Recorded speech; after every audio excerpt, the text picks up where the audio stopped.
We're just going to give a couple minutes for people to join. Well, welcome everybody that is already here.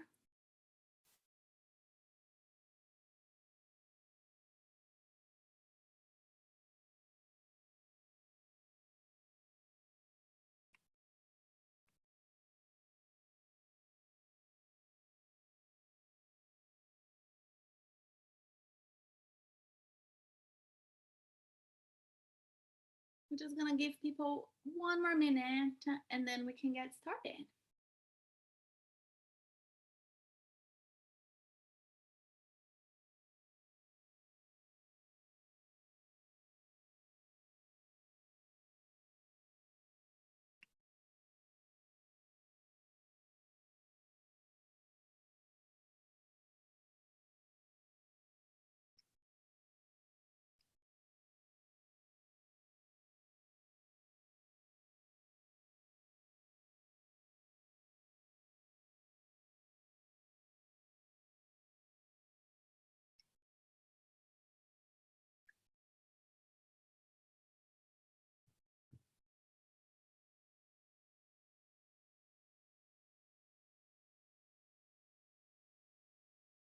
Okay, let's get started and then hopefully people will start to join as we go.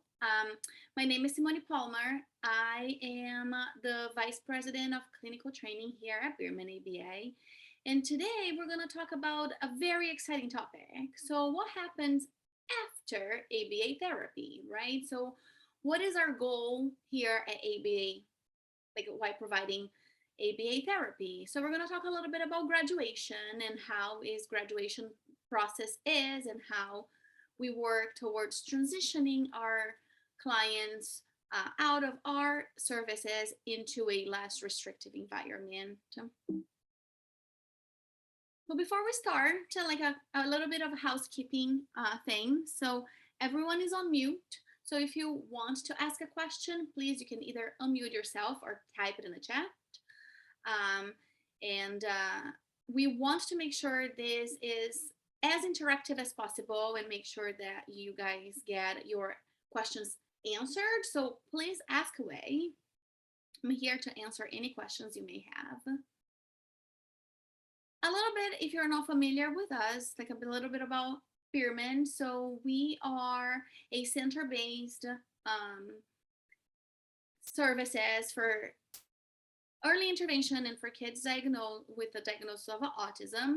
And we really focus on our young kids to engage in play and learn foundational skills so they can build on those skills and increase self-advocacy and communication skills. Every client and every kid that we have is unique, and so is their progress and their success. And we're really going to focus on that today and how do we get their uniqueness and use that in our planning.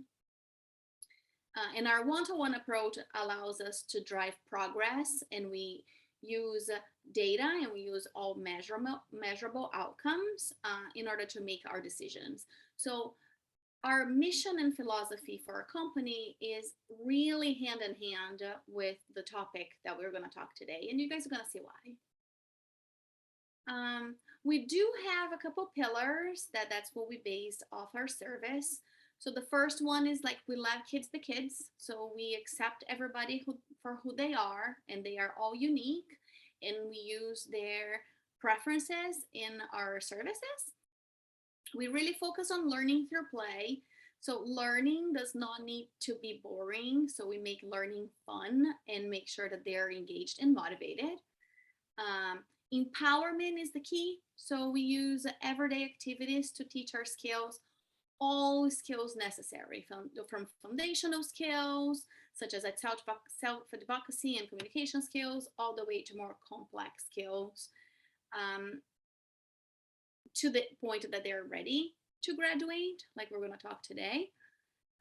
We really involve families in everything we do. We believe that it's extremely important for us to build that connection and work towards those shared goals.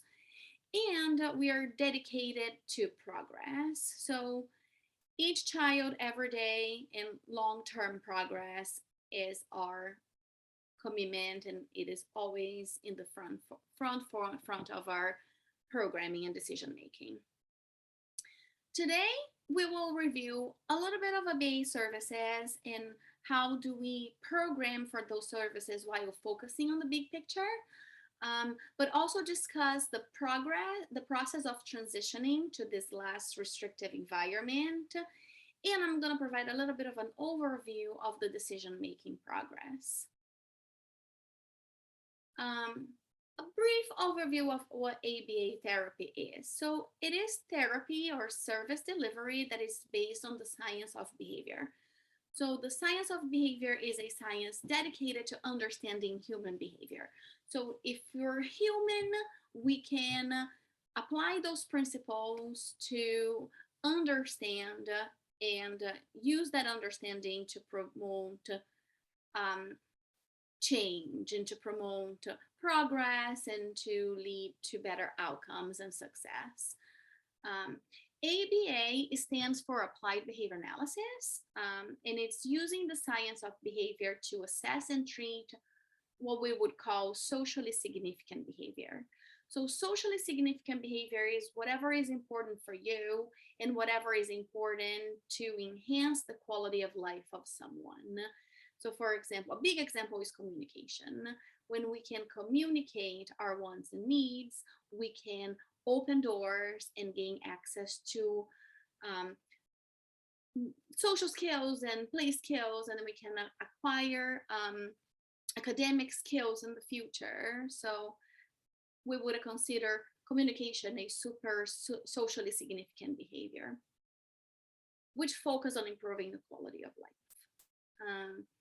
We might implement ABA therapy across several different settings. So at Bierman, we provide center-based ABA services, but ABA services can also be implemented at home, in the community, at schools, in higher education, in colleges, so on and so forth, and in the workplace, for example. And it's commonly used to work on the core symptoms of autism. ABA is considered the gold standard treatment for individuals with autism, and that's what we do in here. ABA is important because it fuses science and learning. So we have evidence that those teaching techniques are effective, and we use that to teach our children to overcome their difficulties. Research has shown that early and intensive ABA therapy promotes better outcomes. So we know that the earlier we start, the rate of success is better. And the research has shown that 40 hours of therapy promote better outcomes when compared to last time. Even when compared to 30 hours, there is a differentiation on the results obtained. So intervening early is the key, and it makes it likely for us to be able to what we're calling close the gap. And that means that we are catching up individuals or children with difficulties or learning difficulties to get to similar levels as same age peers. It is effective for any child, so we can utilize the principles of ABA for anybody, regardless of their age and where they would fall in the spectrum. We already talked about ABA therapy being more effective with more hours, especially up front. So starting early is key. The research has shown that the best outcomes are achieved the earlier treatment starts, and it also cautions against delaying the start of ABA services. So delaying treatment might result in larger gaps for us to have to catch up. So think about the long history that someone has that now we need to work to overcome. And delaying services may also make it harder for us to close that gap and lead the the current repertoire of children similar to their similar age peers. Um, but that all sounds great, but are you telling me that does that mean that my child will need 40 hours of therapy for the rest of their lives? That is equivalent to a full-time job, right? And my answer is no. The goal of ABA therapy is graduation. So we love our kids to pieces. We think they're all great, but we also know that we're here to help them in the beginning stages. And once they are ready, we want them to shine somewhere else. And we want to make sure that they are able to transition from these very intensive services to a less restrictive environment. And we do that by looking at the big picture. So the big picture in treatment includes the vision that we all have for the learner. So if our vision is for the learner to go back into their home districts and go back into their community and their society, that's what we were going to work on. Paraphrasing the authors in here, we would say that the goals of education, in our case, ABA therapy, for individuals with autism are the same as the goals for any other student, in our case, learners. That is, to provide opportunities to acquire skills that increase personal independence and social responsibility. So that is what we want for everybody. And the goal of ABA therapy is broken down into two major ones. So we would have a series of short-term goals focusing on the long-term goals that we have. So the short-term goals are smaller steps that we have that are needed at the beginning of therapy, but also throughout the therapy process towards a larger skill. So we would have, for example, going back to the communication, we might start with a few words to establish that skill and get that communication going. And then once they start asking for or requesting for some items that they like, we will then start increasing the number of items that they asked for, or increasing the length of their requests until we then move language beyond just asking for what they want. So now they can make comments in their environment, or they can answer questions, or they can tell you what they did in the center one day. So we will start to build upon those skills, looking towards the ultimate goal that we have. Those smaller term goals are developed every 6 months of treatment. So every treatment plan cycle, it's a great opportunity for us to reconvene, look back, what are the gains and what is our vision?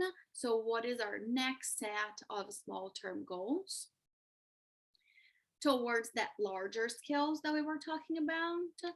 And those short-term goals addresses a skill deficit. So we would conduct assessments to make sure that we identify what is difficult for them, and work towards addressing that. And then our long-term goals focuses on that big picture that we talked about. What is our vision for that learner and what do we want to see them going post intensive services of ABA? And for a lot of our learners means that they are meeting all or most or all of their behavior change goals, and they are ready for this less restrictive environment that we're talking about. We're talking a lot about less restrictive environment or the least restrictive environment, but what exactly that is? So that's what we would call the LRE, and LRE refers to the setting where a child with a diagnosis can receive appropriate education designed to their needs, alongside peers without disability to the maximum extent possible. So it means that all learners should be in the same environment as other learners as much as possible. We want to make sure they're integrated in their community and that they're attending programs and learning skills and interacting with peers as much as possible. Um, the learners should be removed only when services cannot achieve satisfactory. We're going to expand a little bit more on that. And one important thing to know is LRE isn't necessarily a place, it is a principle. We want to make sure that our learners go to an environment that is the least restrictive possible yet effective. So we want to make sure that whatever placement we decide as a team is the least restrictive but appropriate for that learner. And each learner, this least restrictive environment will be different because every learner is different and everybody is unique. So whatever is less restrictive for one person may not be the least restrictive for another. And that is one of the things that we discuss as a team. This comes straight from the law. And the provisions of it is that every agency must ensure that to the maximum extent appropriate, all children, regardless where they receive instruction, if it's at a private institution or a public institution or other care facilities, are educated with peers as much as possible. In special classes, separate schooling or other removal of children with disabilities from regular educational environment occurs only if the nature or severity of the disability is such that education in regular classes with the use of supplementary aids and services cannot be achieved satisfactorily. I read this entire bullet point because that is important. Sometimes we need a separate environment, such as a center-based intensive ABA services, so our learners can reach their full potential. So we need a more intensive and increased level of care until they reach a point of independence that we can transition them to a less restrictive environment yet effective, and we know that they're going to be successful. We're setting them up for success wherever we decide that they are going to go. But change is hard, and graduation can be very scary, right? There are so many things playing a role in here, and there's so many questionings that we have, right? Like, we are having great progress, it's working so well, so why are we going to change it? Or what if they're doing so well because of the intensive services, and if they don't adapt, what happens? Well, we plan our trainings focusing on level of readiness, right? Like what we're going to talk about. We won't discuss transition or graduation unless the kids are showing signs of readiness. And we do that by including a systematic and gradual approach. So that is the key. Building the skills and gradual approach of treatment towards that terminal goal. This is what we are focusing on to increase the chance of success. So intensive services focus on increased independence and decreased skills deficits. So we bridge that gap, or we close that gap. We provide ample supports so that our learners can access those other opportunities. And we want them to be a member of their local community and provide equal opportunities as any other children. So LRE is really important.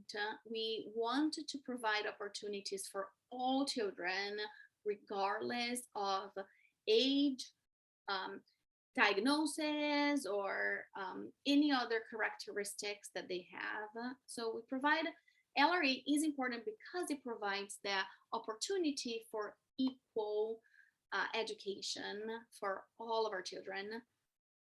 Educations and clinicians are responsible for providing appropriate supports so that they can access those opportunities. So that is our job, and that is our mission, to provide as much support as possible. So when we are having those conversations about transitioning them from an intensive services to their community on their daily, their home districts, or wherever we decide to, that it's the least restrictive for the client, they're ready for it and they're set for success.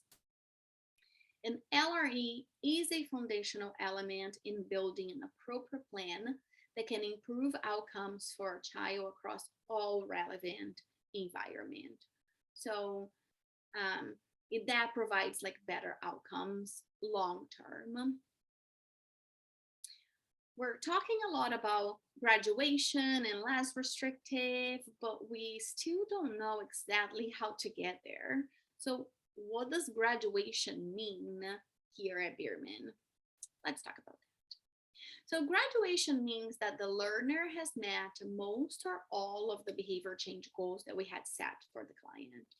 We measure it via assessments every 6 months, and then we look at the skills getting built and built until they are at a point that they can successfully continue to grow and acquire skills without needing that level of intensive services. So that means that they've gained an increased level of independence and enhanced their skill sets to make it possible. It also means that we decrease the need for long-term care and decrease the need of those intensive supports. So maybe now they don't need an all-day one-to-one providing learning opportunities every minute of their life. Maybe now they can learn in larger classrooms with less supports. So graduation focuses on moving our learners to a less restricted level of care. And that is definitely our end goal for everyone that we serve. And how does a successful graduation really happen? It happens by taking a small and gradual approach, like I said, but there are major areas that we will target. So first, it will be teaching. We will focus on building skills up to independence and teach as many skills that are socially significant, so those big skills that lead to access to other skills and other environments as much as possible. So we would focus on communication, social play, resilience skills, independence across all areas. We incorporate all relevant environments and teaching targets to address areas of difficulties until they reach independence. So we will address a bunch of skills that we are aiming to increase. We also can't forget those behaviors that sometimes get on the way. So we would include behavioral supports to decrease behaviors that interfere with learning and interfere with their daily functioning. So at first, we would create a behavior plan that is implemented to assist with the occurrence of those interfering behaviors. But then a key point is to fade out those behavioral supports in order for us to make sure that they don't need that intensive level of support anymore, and they can participate in activities without too much adaptations. In that sense, hand in hand with those behavioral supports, and when we are in the process of removing those supports or lessening those supports, we are also teaching some adaptive skills that function as a replacement for those interfering behaviors. Putting words into pictures, we have two major areas that we address that kind of go hand in hand. So we have those interfering behaviors that we want to see less and less because they get on the way with learning, they interfere with their ability to acquire skills, and create meaningful relationships and participate in daily activities. And on the other hand, we have a bunch of skills that we want to increase more and more to levels that are going to make an impact in their lives. So that means that we are increasing functional communication. We're teaching them how to communicate however that is, if it's via spoken words, devices, pictures, signs. Um, However, the way it is, we would focus on that so they can express their wants and needs and communicate with the world more effectively. We really focus on self advocacy. We want to teach them to identify their likes, their wants, and communicate those with everybody involved. We really also focus on resilience skills, so those tolerating skills, waiting skills, and making sure that um, they can live an independent life and problem solving skills.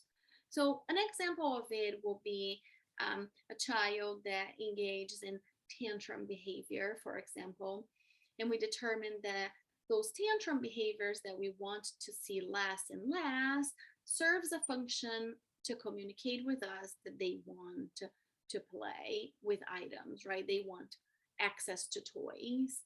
Um, so while we work towards making tantrum behavior less and less frequent, still being age appropriate, we would teach them how to ask for items and communicate with us and wait for those items when it's not available, or to learn how to find an alternative if those items are not possible at that time. So um, those two major skills go hand in hand. And that's what we based our therapy progression over time. Another big part of ABA services and the success of our services leading to graduation is teamwork. Collaboration with all of the relevant people in the learner's life is definitely a big part of our program. Family involvement focused to ensure that your vision for your child aligns with our clinical recommendation, and the combination of your vision, what you want to see your child doing and where you want to see your child going, with alongside with what we believe their level of readiness is and their areas of need are, that together will lead to the most success. We also, from the beginning, incorporate peers as much as possible. I know that COVID put like a pause in that, but now we're getting back to being able to incorporate peers to work on those level of readiness and make sure that their social skills are also being promoted. And also we collaborate with any other professionals that are involved in the treatment and care. We see therapy as a roadmap, and I'm not sure if you guys have seen this before, but we believe that this roadmap therapy starts with the assessment, right? We have in here different assessments that we use to inform where to take therapy. And it starts with what we would call a happy learner. So we would work on safety skills, building rapport, cooperation, and exploring new environments. And in this phase, we might be working on those very early skills. So asking, like focusing them on asking for some stuff that they like, or listening to some simple directions and some preliminary play skills and social skills. And then we go to work towards learning to learn the skills. So now we want to make sure that our kids are having good imitation skills, matching skills, that their language is getting a little bit more complex, and they're learning from their environment. So we want to teach our children how to learn from their environment, just like their same age peers do. And then while we're teaching all of those preliminary or foundational skills, we're also focusing on those emerging skill sets. So we want to use those positive interventions to ensure that our learners are happy and confident in this teaching process. So now all of those skills and domains are getting more complex, and we're focusing on the generalization of those skills and long-term maintenance. We then will advance to them becoming a problem solver. So now they are really applying those skills that they're learning and they've been building to identifying problems, solve those problems, and interact with their environment, all the way to we are ready to prepare for a successful transition. So now we're going to work on those skills that are necessary to ensure success elsewhere. In summary of the therapy roadmap is learning and skill development is kind of building blocks. In order for you to build a house, you need to start with the first block, for example, and then you just are going to build off of like each other until you have the complete skill set at the end. Every step on the way, we take data and we track progress from intake to transition. And the way that this process happens is the intake assessment results in treatment recommendations and those initial short-term goals. So the first treatment plan is outlined for the first 6 months to work on that first beginning stages of the roadmap. Data on the treatment plan goals are collected and treatment plans are updated every 6 months. So every 6 months is a time for us to reconvene and rethink our short-term goals and what is our vision for the client. And this process continues until the learner is ready for this transition. So they have demonstrated an increased level of independence across domain areas. That's when we would consider levels of readiness. So we would like really focus on the signs that the learner are displaying that might indicate that a graduation is coming. And we are definitely going to work again as a team to determine the next steps in this whole process. And then the whole process ends with a final assessment, so we can really check boxes and make sure that we did not miss anything. And we can then compare the overall progress from start to finish. We also have a transition checklist that when kids are getting to a level that we are going to start having those conversations, like what is the least restrictive environment look like for this client? Are we looking at full immersion into a general ed classroom? Are we talking about inclusion with supports? Are we talking about a subset classroom or a special education school? So again, the less restrictive environment will look very different for each kid depending on our vision and their skill set. So we would use that to develop this checklist in which we would then track the progress as they acquire more and more independent skills, so we can track their readiness level. Every treatment plan would then align our short-term goals with this checklist to make sure that we're not losing focus of our big picture and our ultimate goal. And we then review that checklist with you guys and with the families monthly. So every time that a goal is met, you will know that they're making progress towards our long-term goal. That checklist also assists in developing the treatment plan goals. It does assist with clinical decisions on what is the level of readiness and how far we are from achieving that final ultimate goal. And it'll also help determine the timeliness of the transition, so it doesn't come as a surprise. So as we see more and more boxes being checked off in this checklist, you know that they are getting ready for whatever their next step is and whatever is the next place that they're going to continue shining, for sure. And this is definitely something that you're going to work very closely with your BCBA and then whoever is the supervisor in the case, so you can determine those goals together. So it's a team effort.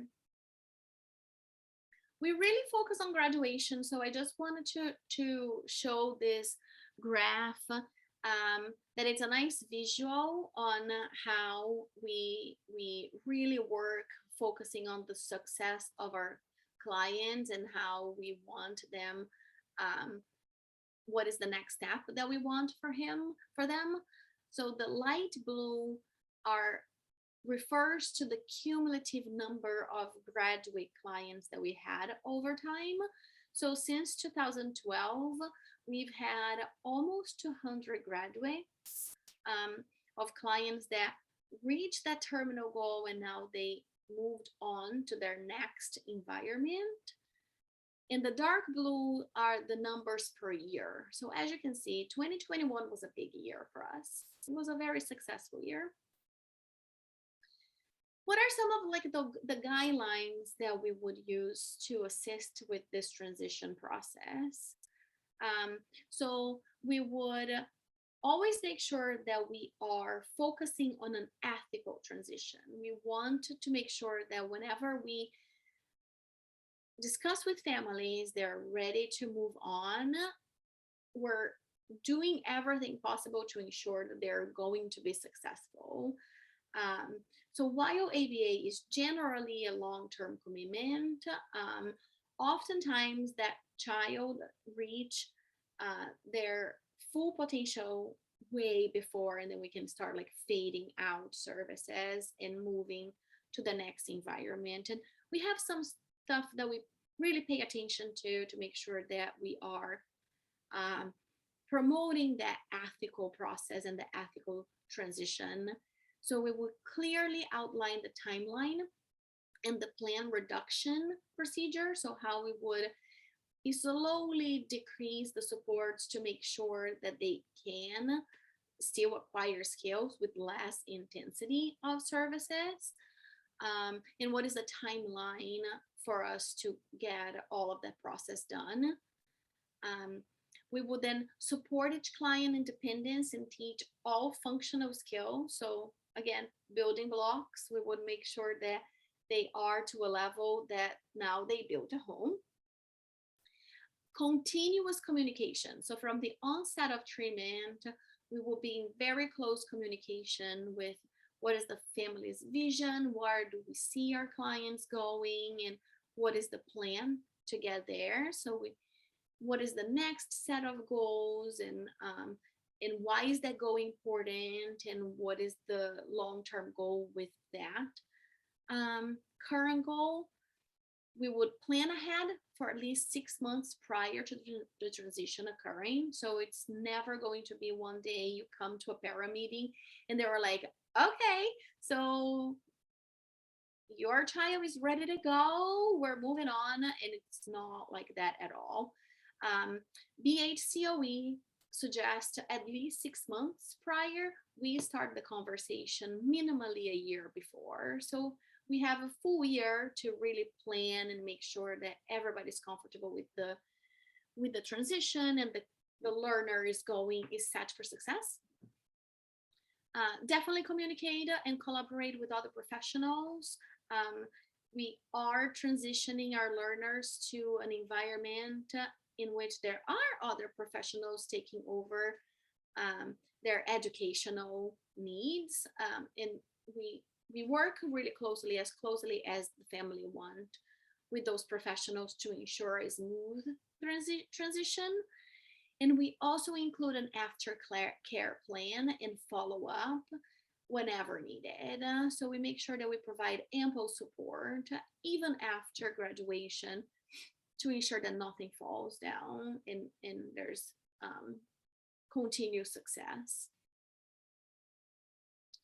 To wrap up our conversation, intensive services is crucial at beginning stages. We work really closely with families to determine those short-term goals, establishing the long-term goals that is based on our vision. What do we want for the learner, and where do we want this learner to go, and where do we think that they're going to shine? We ongoing work on that transition checklist to make sure that we're not losing focus on our long-term goal. And then we will lead to graduation to a less restricted level of care, continue to promote success for our learners. This is all I had for today. Thank you so much for attending and participating. I am available for questions.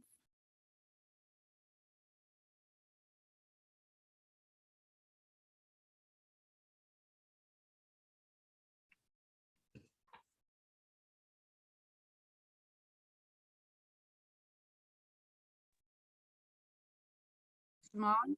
Yes. Hi, I'm sorry. This isn't about this is this class next month too. Like, when is the next class? Do you remember, Alexis, when is the last one? The next one, yeah. The next one is just a second.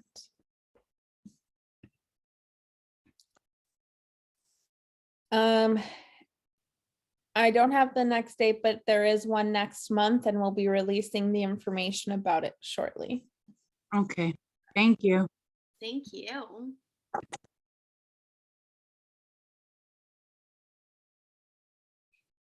Well, thank you, everybody. There's no questions for me. If there's anything that pops up, please feel free to reach out to us.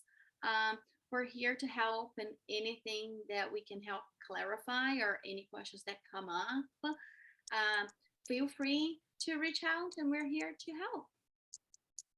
Thank you. Thank you so much.